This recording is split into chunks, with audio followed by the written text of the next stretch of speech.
California's protests and federal troop deployment, a new chapter in American democracy. What would you do if a state turned into a conflict zone, ordered by its federal government? That's not a dystopian headline. It's happening in Los Angeles. What started as targeted immigration enforcement on June 6th spiraled into citywide protests, and now Marines are patrolling downtown alongside federal agents, all while governors, attorneys, and courts clash over who holds power. Stay with me. This unpacks more than you'd expect. We are going to go through 10 things to think about with regards to this situation. Number 1. Triggering event. ICE raids. Spiraling fired on June 6th. Immigration and Customs Enforcement launched sweeping raids across LA, from a clothing factory in downtown to Home Depot lots and even a donut shop in the valley. Dozens of undocumented immigrants, many with families, were seized without judicial warrants. The city erupted. Protesters blocked highways, flashbangs, and rubber bullets were used. Trans activist Jen Richards described rabid aggression from LAPD, with her own foot injured by rubber munitions and flashbang trauma reported by multiple demonstrators. But that riot flare wasn't even the main spark. Number 2. Protests spread like wildfire. By June 7th, the unrest had moved to Compton and Paramount. Protest chants filled the streets as locals voiced outrage. California's identity as a sanctuary state felt under siege. Governor Newsom blasted the raids as purposefully inflammatory and pledged legal challenges. Border Czar Tom Homan announced the National Guard would mobilize, yet hours later the federal government pulled a far more controversial move. Then the federal lever was pulled, transforming the standoff. Number 3. Player shift. Title 10 and the Guard federalized.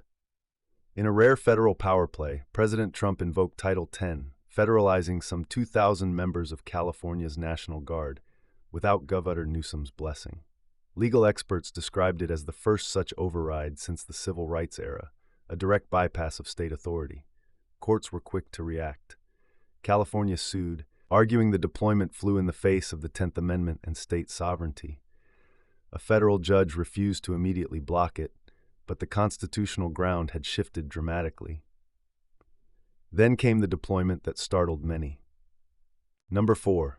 Marines in the mix. Active duty enters city limits. On June 9 to 10th, around 700 active duty Marines from the 2nd Battalion, 7th Marines, 27, were sent from 29 Palms to LA, marking the first active duty Marine presence in the city since the 1992 riots.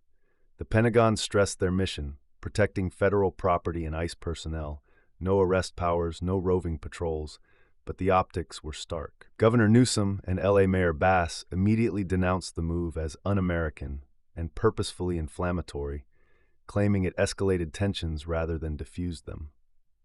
On the surface, they protected buildings, but on the streets, a deeper conflict took shape. Number 5. Tension in the streets, curfews, clashes, and arrests. Mayor Bass imposed a nightly curfew, 8 p.m. 6 a.m., citing instances of vandalism, stolen goods, and garbage bin speeches outside the federal building. Over 300 arrests were made, charged as unlawful assemblies, while peaceful protesters reported being attacked with flashbangs and rubber bullets. Reports emerged of lax coordination between military and LAPD. Local authorities struggled with the unclear rules of engagement. The debate wasn't only in the streets. It was erupting in courtrooms and political headlines nationwide. Number 6. The Legal Storm. Title 10, Posse Comitatus and Insurrection Act. The legal crux. The White House cited 10 U.S.C. Section 12406, not the Insurrection Act, to justify Title 10 federalization. Some legal scholars argue it lacks geographic limits and fails to constrain active duty deployments. Others say Title 10 doesn't negate Posse Comitatus, which forbids active duty troops from domestic law enforcement. NPR's Hina Shamsi of the ACLU warned the move is a dangerous abuse of power and poses grave risks to democratic norms. Meanwhile, Senators Schiff and Padilla demanded Pentagon clarity on the Marines' justification. Political commentary judged the federal memo as both unprecedented and legally shaky. The legal showdown may define the rules of American federalism, going beyond just LA. Number 7. Political and media chessboard supporters defended Trump's actions as necessary to combat radical insurrectionists endangering ICE agents and federal sites. On deck, Active duty troops on high alert with open threat of the Insurrection Act, stirring alarm. Critics, from San Fran to D.C., panned it as authoritarian. Civil rights groups, Senate leaders, and governors branded it distraction politics, manufacturing chaos to justify militarization. The Economist argued the decision aimed more at fueling conflict than peace.